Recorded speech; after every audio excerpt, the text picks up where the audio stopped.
प्यारे पापा जान, आपको सालगिरह बहुत बहुत मुबारक। हम घर वालों की तरफ से 15,000 दुरूद पाक तोहफे में पेश करते हैं। जिंदाबाद जिंदाबाद सत्तार हमारे जिंदाबाद। पापा जान हैप्पी बर्थडे। आज मम्मी ने रोजा रखा है, आप मेरे लिए और मेरी फैमिली के लिए दुआ करें और जल्दी जल्दी हमारे साथ मदीना शरीफ आए। बेबी चुनी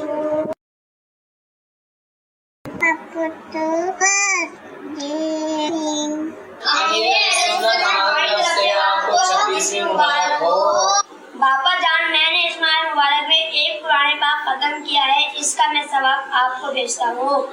बापा जानी, मैंने भी इस माह रमजान में एक कुरान पाक खत्म किया, इसका सवाब मैं आपको भेजता हूँ। पापा जानी, मेरे अम्मी अबू दादा दादी नाना नानी की बख्शिश के लिए दुआ फरमा दे। तारा तारा तार खुदा की रहमत है, तारा तारा तार नबी की इनायत है, तारा तारा तार तो गौस की बरकत है।